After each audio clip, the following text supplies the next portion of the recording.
This is True Crime Deep Dive Podcast.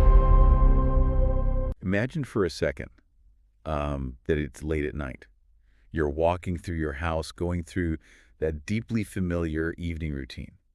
You check the front door, the deadbolt is thrown. Right, just locking up? Exactly. Yeah. You walk to the back sliding glass door. You make sure that little wooden dowel is firmly wedged in the track. You turn off the porch light, you check on the kids, and you head to bed. You do all of this to feel safe, You do this to keep the monsters out. Mm-hmm. But what if the monster doesn't need to break in because he was already inside your house earlier that afternoon?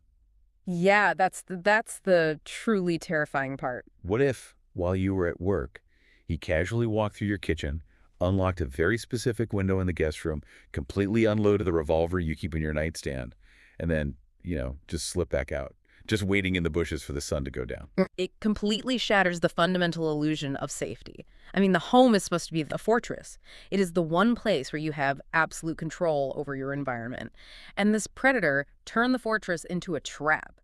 He weaponized the very sanctuary you built for yourself. Today's mission is to unpack a chilling 40-year mystery. We're diving into the abyss of a man who terrorized the state of California from 1974 all the way to 1986. A phantom who operated under a dizzying number of monikers before we finally knew his real name. And there were so many names. So many. He started as the Visalia Ransacker. Then he became the East Area Rapist. Then he escalated into the original Night Stalker. And finally, years later, the late true crime author Michelle McNamara gave him the title that really stuck in the cultural consciousness. The Golden State Killer. Right, the Golden State Killer. It is arguably one of the most complex, sprawling, and frankly terrifying criminal investigations in American history. And for decades, it seemed like it was a puzzle that simply would never be solved. I mean, law enforcement agencies threw everything they had at it, and they were always chasing a ghost. We have a massive stack of materials to guide us through this deep dive today. I've been poring over official district attorney sentencing press releases, incredibly comprehensive crime timelines from databases like goldenstatekiller.com, deep biographical and investigative case files, and the heartbreaking yet incredibly powerful transcripts of the victim impact statements. And our goal today is to look at this case from a highly analytical angle. We aren't just going to list what this prolific serial offender did. We want to understand the mechanics of it. Exactly. How did he do it? How did he evade capture for over 4 decades? We're going to explore how he took his own law enforcement training and weaponized it against the public. And crucially, we're going to dive deep into the revolutionary application of investigative genetic genealogy that finally brought him to justice in 2018. We are looking at the mind of an apex predator and the incredible, groundbreaking science that eventually caught him. Okay, let's unpack this, because you really cannot understand the sheer scale of the hunt for this man until you wrap your head around the monstrous, almost unbelievable scope of his crimes. Yeah. The numbers alone are staggering. They really are. This wasn't a localized threat. This wasn't a bad neighborhood. This was a shadow that crept across the entire state of California. Geography is actually the critical key to understanding his evolution. I mean, he didn't just wake up one day as a fully formed serial killer. He evolved. Right, he built up to it. Exactly. He learned. He tested his boundaries, moving from one region to another as his crimes escalated in severity and sophistication. So let's start at the very beginning of the timeline we have here, the Visalia Ransacker era from roughly 1974 to 1975. This takes place in the San Joaquin Valley. When I was reading through the sheer volume of incidents here, I had to double-check the numbers. I thought it was a typo. It's hard to fathom. Investigators now look at this Visalia period as his training ground. Over the course of about 20 months, he committed roughly 120 burglaries. Just let that number sink in. 120. That's a staggering volume of crime for a single area. Yeah. That's essentially a burglary every few days. Yeah. But what really stood out to me in the files was the nature of these break-ins. Yeah. They weren't your typical smash-and-grab robberies, right? He wasn't taking televisions or stereos or anything of value, really. No, exactly. A typical burglar is financially motivated. They want high-value items they can fence quickly. But this individual, he would tear houses apart, pull everything out of drawers, scatter women's underwear, and steal items of incredibly low monetary value. Like what? Like a single earring. Or personalized items, or blue chip stamps. He would completely ignore cash sitting right on the dresser or expensive electronics. Well, I'd do that. I mean, it seems almost counterintuitive if you're risking prison time to break into a house. Yeah. Because it wasn't about the money, it was about invasion. It was about violating the sanctity of the home and leaving a psychological mark. I mean, taking a single earring is a way of saying, I was here, I was in your most intimate spaces, and I took something that matters to you. It's an assertion of power. Wow. And it wasn't just property crime. There's a much darker undertone even early on. I noticed references to an early history of animal cruelty. Before the Visalia Ransacker moniker, there were crimes attributed to a figure known as the Cordova cat burglar, dating back to 1973. Yeah, that's a very disturbing precursor. During those break-ins, he was actually killing family dogs. And this is where behavioral profilers start ringing the alarm bells. The escalation from cruelty to animals to violence against humans is a very well-documented trajectory in psychopathology. And look at the method he used. Blunt force trauma. Right. He wasn't poisoning them quietly to avoid detection, He was brutally beating these animals to death.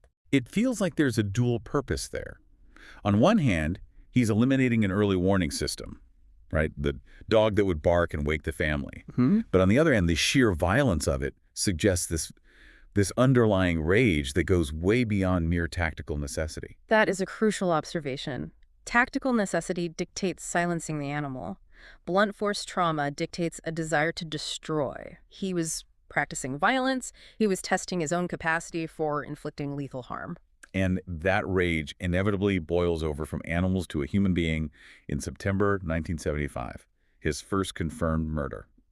Claude Snelling. Can you walk us through what happened there? Because this seems to be the moment the ransacker realizes what he's actually capable of. Yeah. Claude Snelling was a journalism professor at the College of the Sequoias in Visalia, a very respected member of the community.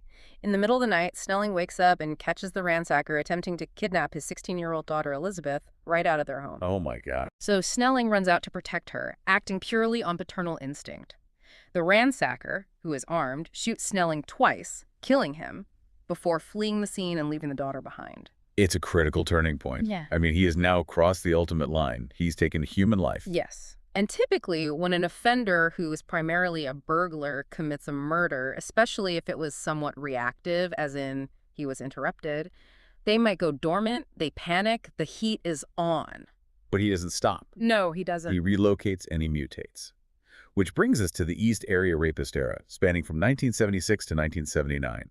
He moves his hunting grounds roughly 200 miles north to Sacramento County, and the nature of the crimes shifts entirely. The property destruction and the bizarre burglaries continue, yeah, but they become merely the precursor to horrific sexual violence. As the East Area Rapist, he is officially linked to over 50 rapes in the Northern California region. He's hitting communities in Sacramento, Contra Costa, Santa Clara, Davis, Modesto, and Stockton. The modus operandi, his MO during this period, is just terrifying to read about. I mean, he wasn't choosing victims at random, like a crime of opportunity. Not at all. The files detail how he would target very specific types of middle-class neighborhoods. He specifically looked for single-story homes that backed up to creeks, trails, schoolyards, or, open green spaces. Why the obsession with that specific geography? It all comes down to controlling the environment and ensuring his escape. He was engineering his exit routes before he even committed the crime. Think about a typical suburban street. If you run out the front door, you are under streetlights, a neighbor walking their dog might see you, and a patrol car can easily cut you off. Oh, totally exposed. Exactly. But by choosing homes that backed up to green belts or drainage canals, he ensured that the moment he stepped out the back sliding glass door, he would vanish into absolute darkness. Police cruisers can't drive down a creek bed. Yeah, that makes sense. He could travel for miles on stolen bicycles through these open spaces completely unseen. He was prioritizing his exfiltration above all else. And the scouting, the reconnaissance he did is chilling. He would stalk these neighborhoods for days, sometimes weeks, peeping through windows, learning the exact schedules of the residents. He would know when a husband was away on a business trip. He would know the layout of the home perfectly. He essentially became a ghost in these communities. He would sometimes break into a neighbor's house just to get a better vantage point on his actual target. Wow. And as you mentioned in the intro, the psychological terror of his MO was that he frequently entered the victims' homes before the attacks actually took place. That is the part I cannot shake. The idea that he was in the house while they were gone. Yeah, he would enter during the day, entirely undetected. He would go to the couches or chairs in the living room and plant bindings, shoelaces, twine, or ropes, under the cushions so they were waiting for him when he needed them. That's so methodical. He would find the homeowner's firearms and quietly unload them. He would unlatch a specific window to ensure his easy entry later that night. So when he comes back at 2 a.m., wearing a ski mask, shining a blinding flashlight in the victims' faces, he is already in complete, absolute control of the environment. The victims think they might have a chance to grab their gun, but they don't know it's already useless. Exactly. He neutralized all their defenses before the battle even began. He also utilized the telephone as an instrument of terror, which I found deeply disturbing.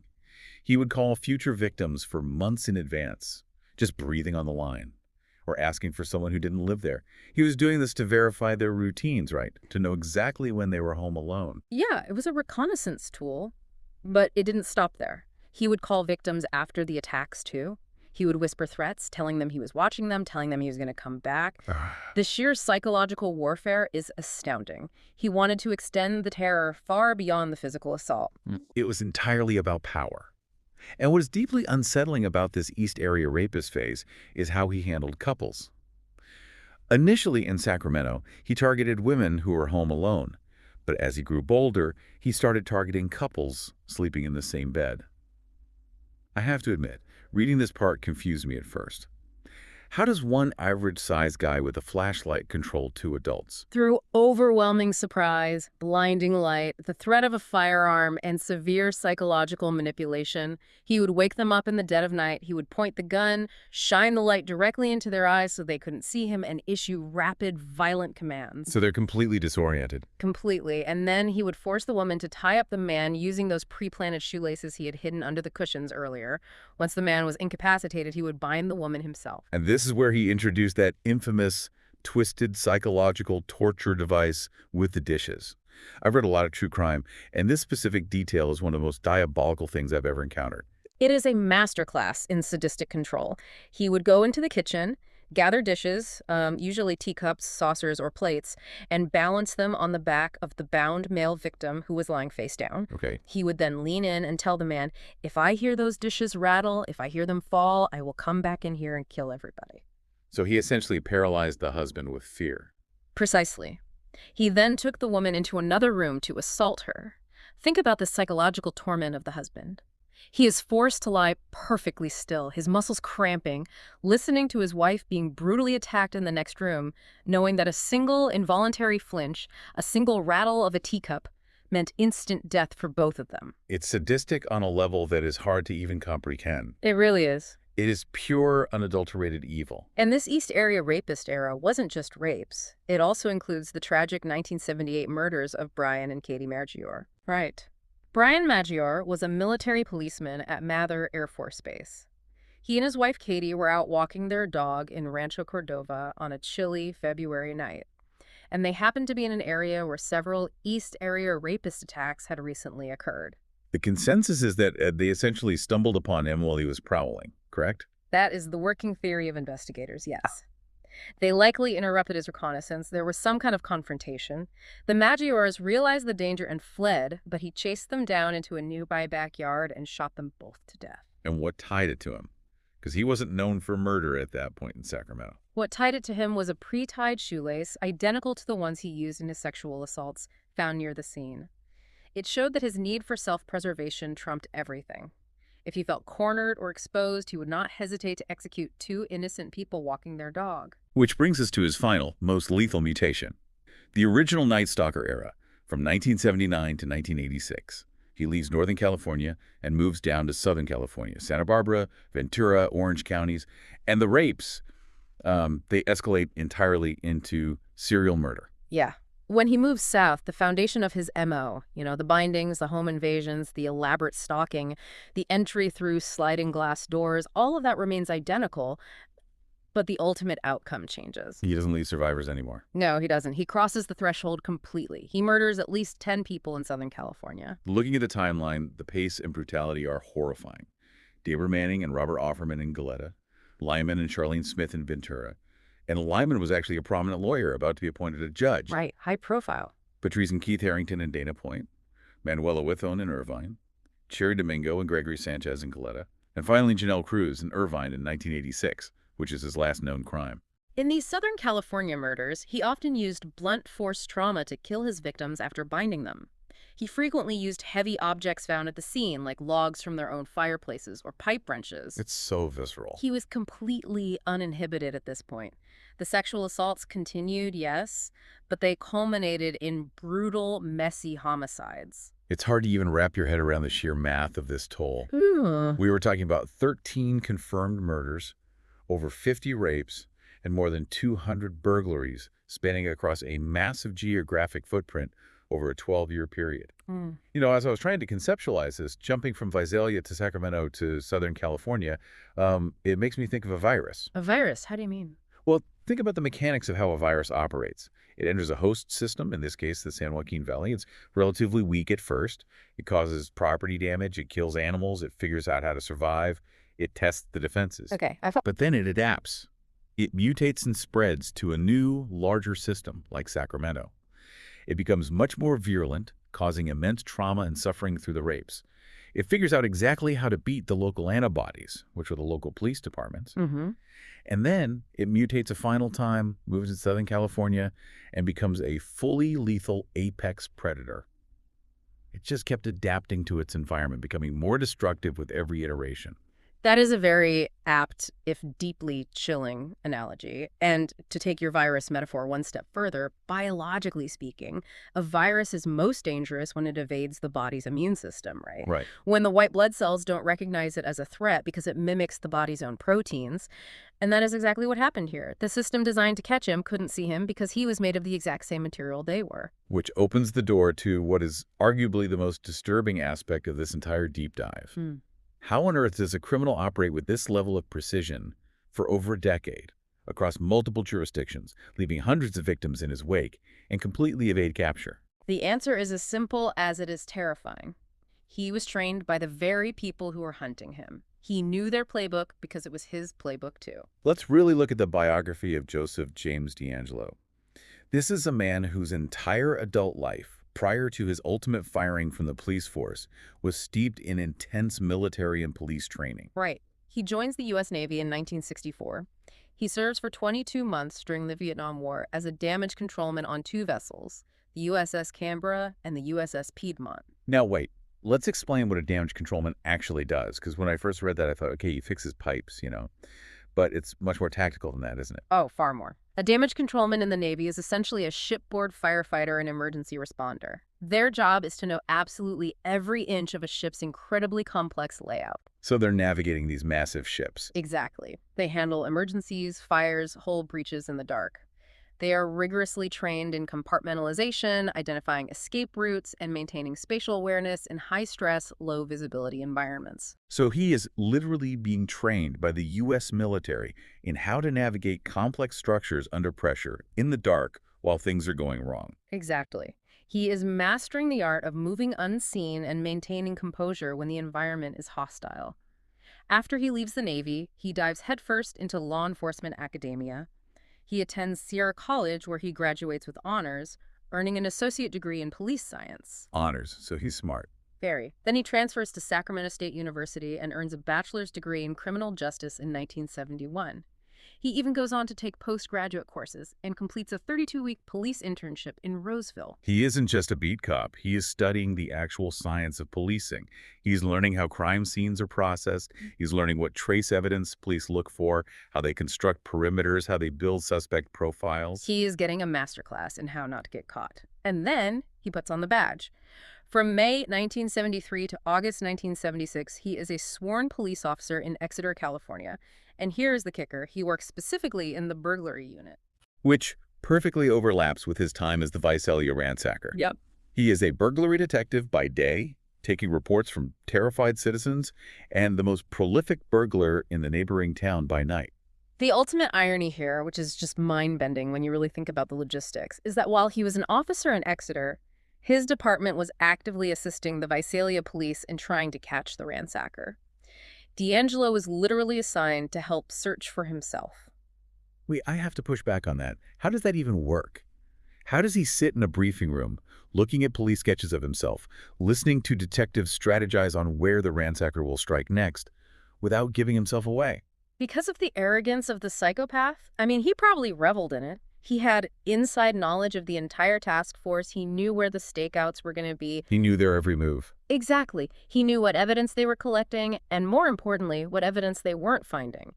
He knew exactly what the police thought they knew about him, which allowed him to stay one step ahead. That brings us to the McGowan incident. We have to talk about this, because this is the absolute closest he came to being caught during his active crime spree, and it perfectly illustrates his tactical training under fire.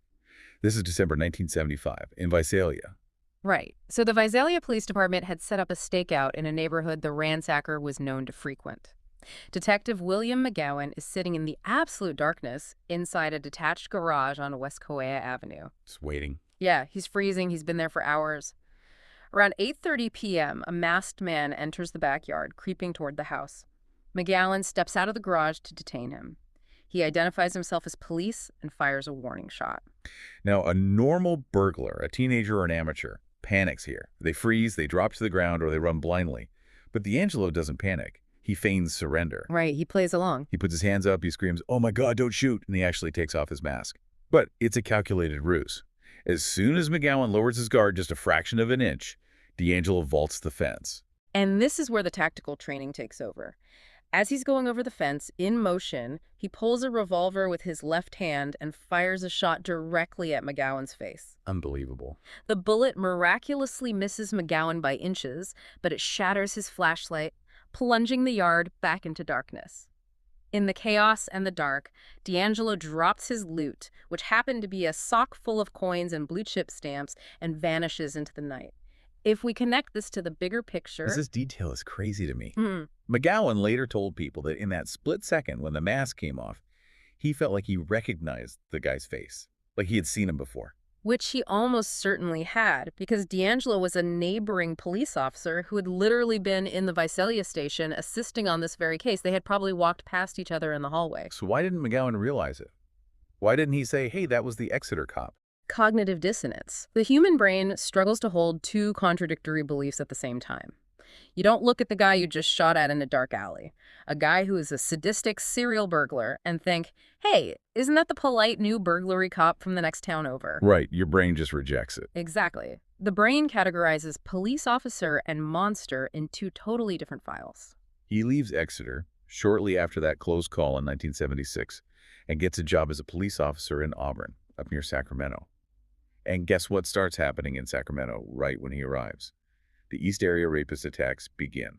His MO in Sacramento was practically a masterclass in anti-investigation tactics. He wore masks and gloves, obviously, but he also used his deep knowledge of police deployment. How so? Well, when a high-priority crime is reported in progress, police don't just drive to the house. They set up a containment perimeter at major intersections surrounding the neighborhood and work inward.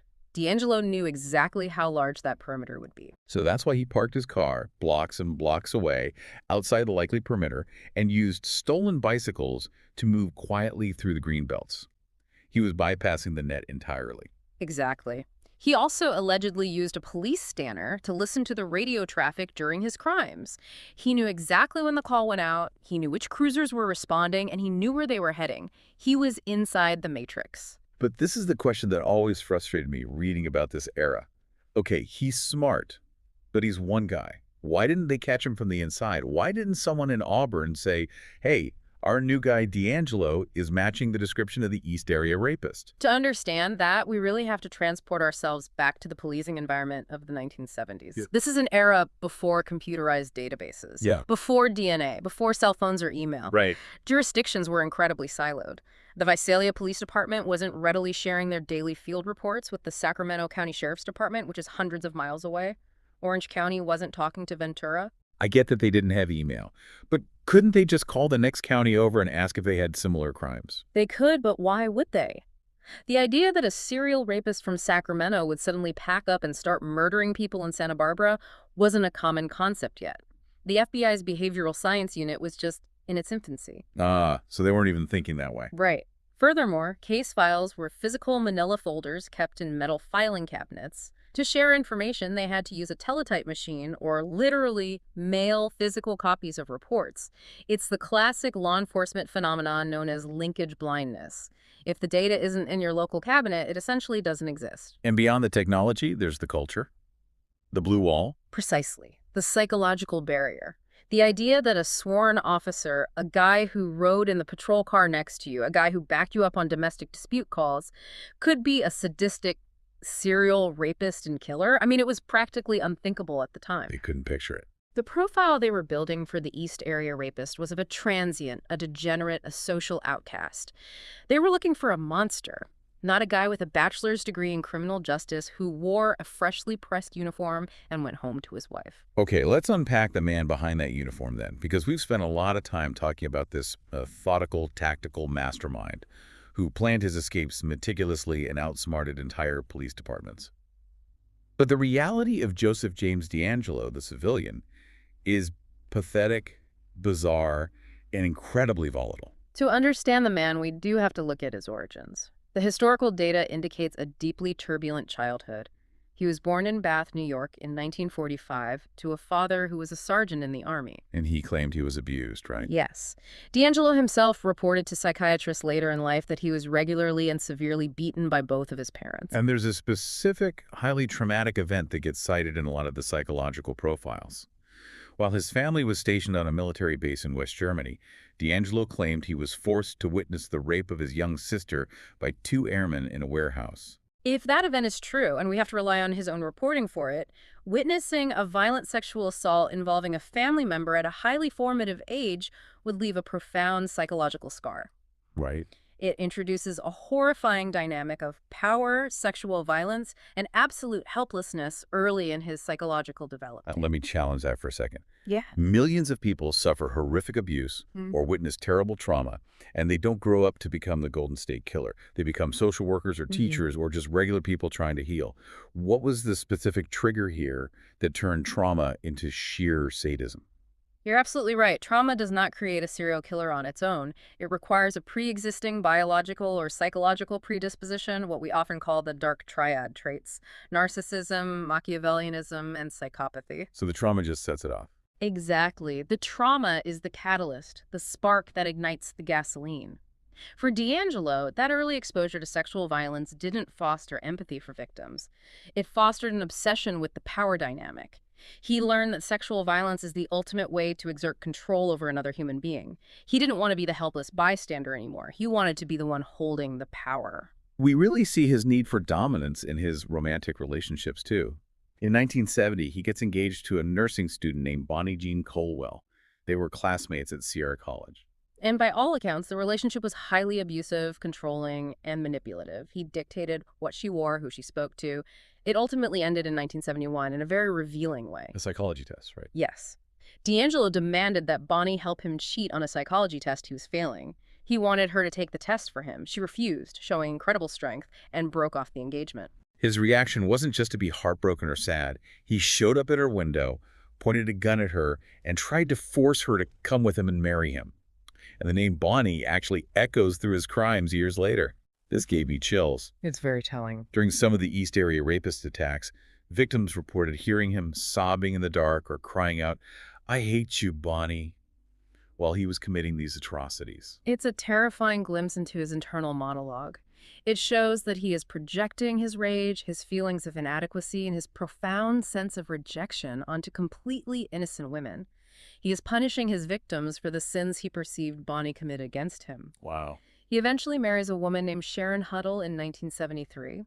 She would later become a prominent divorce attorney, and they had 3 daughters together. To the outside world, they lived a seemingly normal suburban life. But his career as a police officer comes to a highly embarrassing end in July 1979 in Auburn.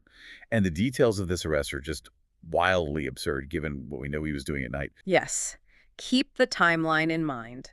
By July 1979, he has already committed roughly 50 rapes as the East Area rapist. He is literally the most feared man in Northern California. Right. Entire task forces are hunting him.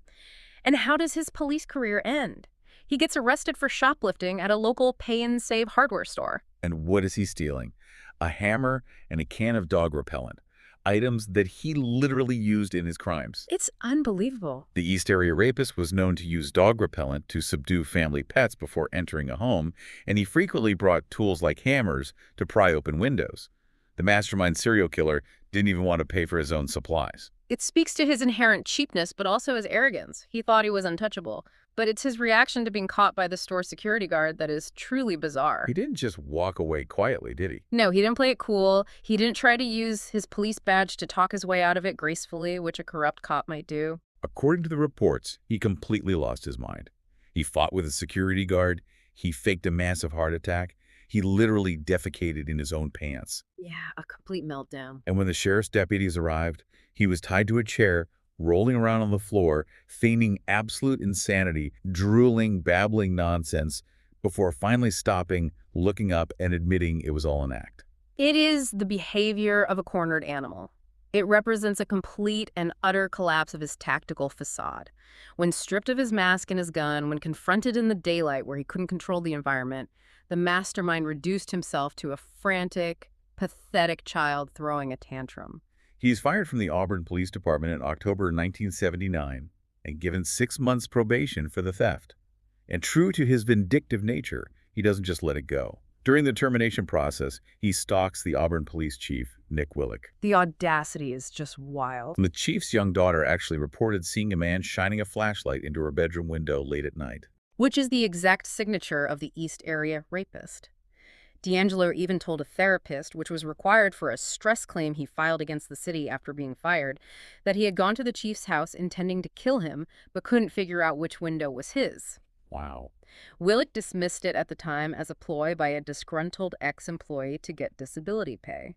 But decades later, when investigator Paul Holes told Willick the specific detail, Willick realized how incredibly close he and his family came to being murdered in their beds. After being fired, he essentially fades into plain sight. The state's most prolific predator becomes a truck mechanic.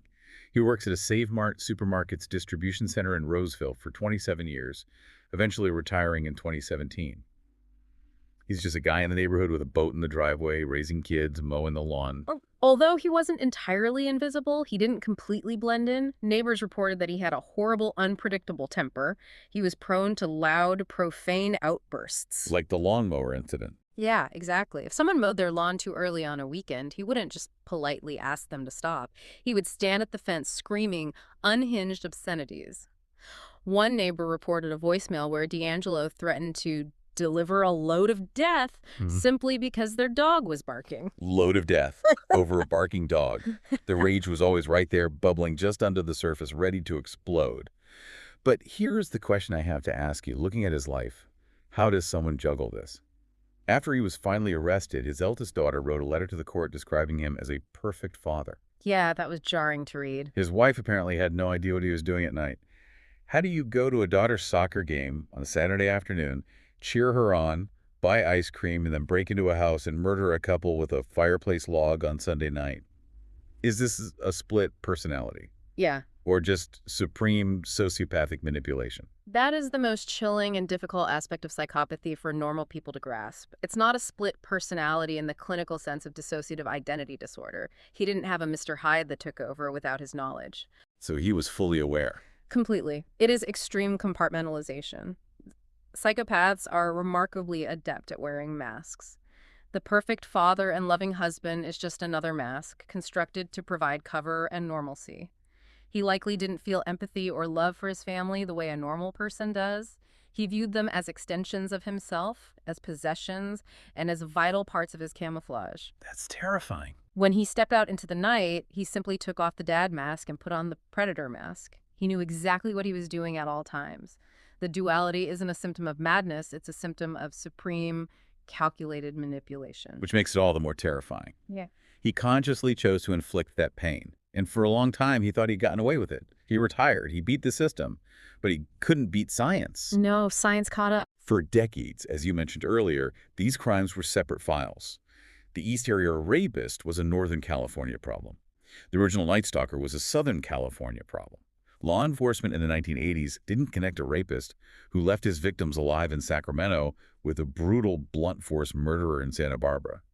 The MOs had striking similarities, the bindings, the teacups, the flashlight, but the jump to murder threw investigators off. It's rare for an offender to change their ultimate signature so drastically, from rape to murder, and change geography so completely. That is, until 2001. That is when the Earth fundamentally shifted in this investigation. In 2001, advanced DNA testing was finally applied to biological evidence left at the various crime scenes, and the results proved, with absolute undeniable scientific certainty, that the East Area Rapist in Northern California and the original Night Stalker in Southern California were the exact same human being. And they created the new acronym, right? Right. EARNS, East Area Rapist / Original Night Stalker. Suddenly, the true scale of this guy's crime spree comes into terrifying focus for law enforcement. He wasn't two different monsters. He was one super predator. And it renewed the push to find him with intense fervor.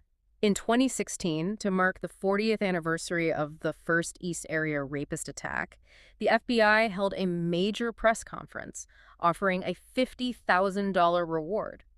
They launched massive national media campaigns, but the traditional methods were hitting a massive brick wall. Let's explain exactly why that is, because a lot of people might wonder, the police have his DNA profile, they have the biological fingerprint of the killer. Why couldn't they just plug it into the computer, hit enter, and get a name? Because we have to look at how traditional criminal DNA databases like CODIS actually work. CODIS is not a magical database of every citizen in the country. With just criminals, right? Exactly. It only contains the DNA profiles of individuals who have been arrested or convicted of a qualifying felony. If the Golden State Killer was never arrested for a felony that required a mandatory DNA swab, his profile simply wouldn't be in the system. And remember, DeAngelo's only major arrest was that shoplifting misdemeanor back in 1979, decades before DNA databases even existed. So every time they ran the sample, the computer just kept spitting out no match. It was incredibly frustrating for investigators. I mean, they had the killer's biological identity, but no name to attach to it. Enter investigator Paul Holes from Contra Costa County. If you follow true crime, you know Paul Holes. He has been obsessed with this case for decades. He knows they need to try something radical, something new. But to do that, he needs a pristine, high-quality DNA sample. And this is where bureaucratic red tape almost derailed the entire investigation. Of course. Paul Holes, along with an FBI lawyer named Steve Kramer, wanted to try a completely new forensic technique, but they hit a massive jurisdictional roadblock. They requested a DNA sample from an Orange County DA named Tony Rackauckas, but the DA refused to release it. He even directed the local police not to cooperate with Holes. It's a classic, infuriating turf war over who gets to control the evidence. But Holes doesn't give up. He goes digging through dusty old evidence lockers in other counties, and he finds an absolute miracle in Ventura County. A pristine, untouched DNA sample from the 1980 murder of Lyman and Charlene Smith. And the only reason this pristine sample existed is because of a remarkably forward-thinking, unsung hero of this story, a Ventura County medical examiner. Back in 1980, long before forensic DNA testing was even a science fiction concept for police, this medical examiner decided to create a duplicate rape kit during the autopsy. Wow. He swabbed the evidence, sealed it, preserved it perfectly, and stored it away in a freezer. I find this so moving. One meticulous doctor in 1980, doing just a little bit of extra work, deciding not to take shortcuts, inadvertently handed detectives the exact key they needed to solve the case nearly 40 years later. It highlights how criminal justice is truly a relay race across time. That medical examiner ran his leg of the race and passed the baton to the freezer, waiting patiently for science to catch up. And in 2018, Paul Holes took that baton for the final sprint.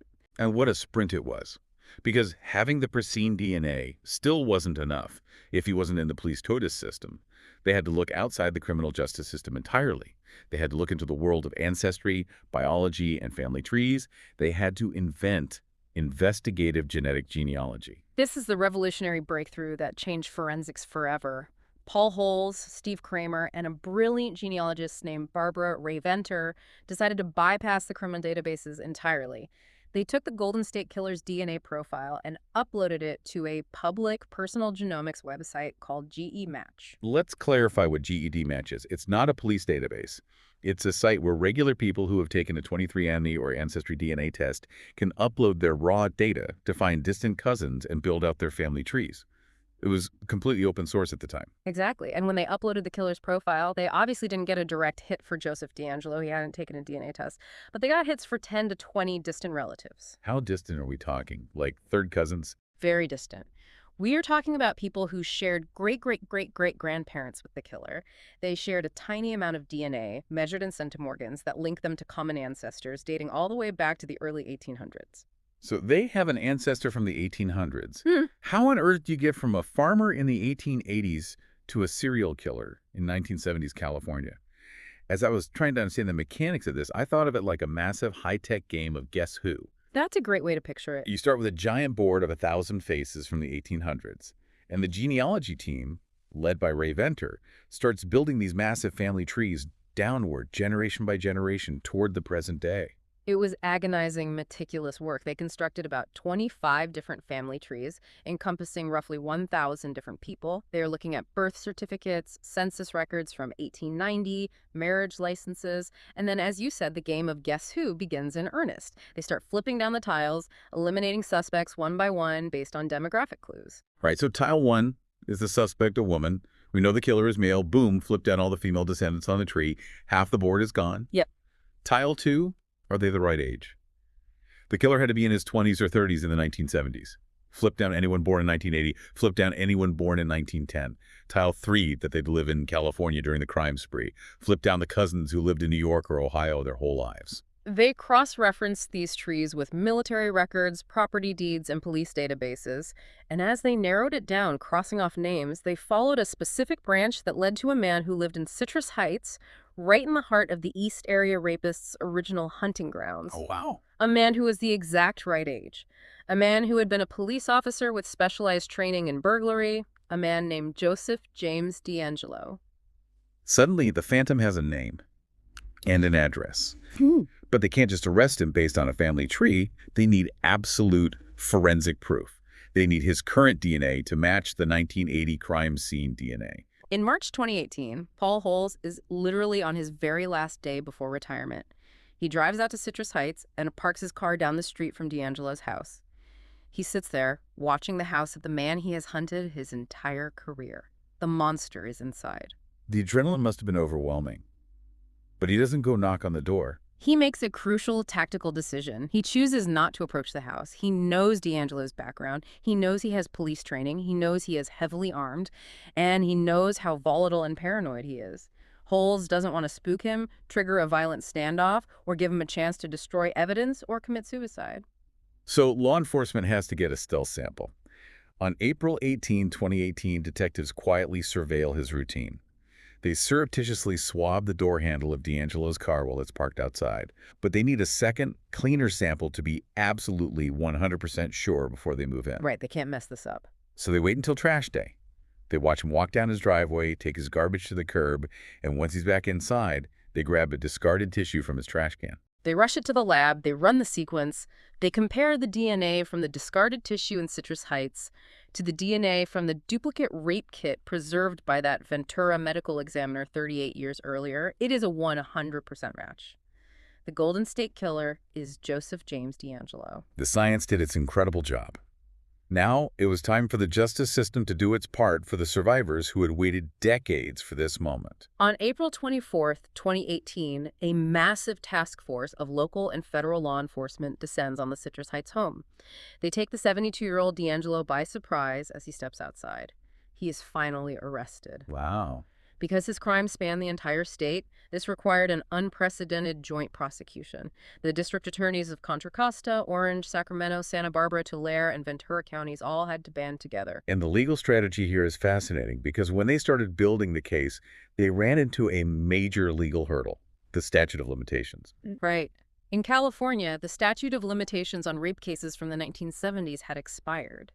Legally, under the letter of the law, he could not be tried or convicted for the dozens of rapes he committed as the East Area Rapist.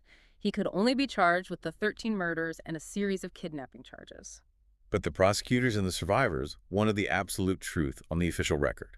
They didn't want him to just be known as a murderer. They wanted the rapes acknowledged. So they orchestrated a massive, complex plea deal in June 2020.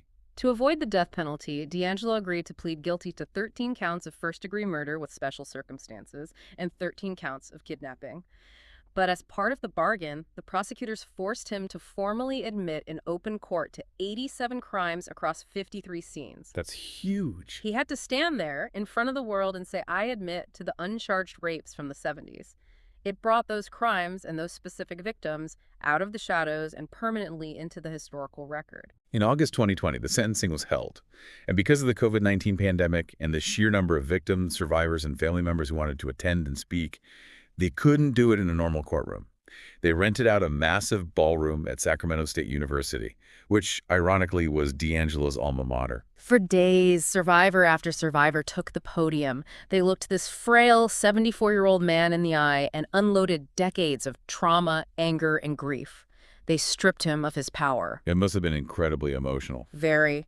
They called him a sick monster, a horrible man, and subhuman. One victim's daughter even gave him an obscene hand gesture right there in the courtroom. It was a visceral, powerful reclaiming of the power he'd stolen from them all those years ago. One quote from the transcripts that really stuck with me is from Jane Carson Sanders. She was raped by DeAngelo in 1976. She stood at that podium and said, "44 years I've waited to hear him plead guilty. That's a long time. But I went from being a victim to a survivor to a thriver." The judge sentenced DeAngelo to the absolute maximum allowed by the plea. 11 consecutive life sentences without the possibility of parole, plus 15 concurrent life sentences, and additional years for weapons charges. He will die in a concrete cell. The district attorney released a very powerful statement after the sentencing concluded. He noted that this case was the very first time investigative genetic genealogy was ever used to solve a rape or murder. And he sent a warning to anyone watching saying, "We hope this news resonates with criminals everywhere. We will find you." It was a watershed moment in the history of forensic science. The Golden State Killer case changed the landscape of criminal investigation permanently. It proved that time and anonymity were no longer absolute shields for predators. So, as we wrap up this deep dive, we've traced an incredible, harrowing arc. From the terrorized neighborhoods of California in the 1970s, where a shadowy figure seemed invincible, manipulating the very system designed to catch him, to a groundbreaking scientific triumph in 2018. It is a story of profound tragedy and failure, but ultimately of relentless perseverance by investigators and unparalleled resilience by the survivors. It demonstrates that while evil can adapt and hide, the pursuit of justice can also evolve, finding new tools and new methods to shine a light into the darkest corners. But before we go, I want to leave you with one final provocative thought to mull over. Something we touched on, but I think deserves its own space. The Golden State Killer was caught not because he ever submitted his DNA to a database. He thought he was entirely off the grid. He was caught because his distant relatives, third and fourth cousins who had never even met him, were curious about their family trees and uploaded their saliva to a genealogy website. This case effectively ended the era of absolute biological anonymity for everyone. Exactly. Even if you never take a DNA test in your entire life, if your third cousin takes one just to find out where their ancestors came from, a portion of your genetic blueprint is now theoretically searchable by the state. It raises a massive, complex societal question.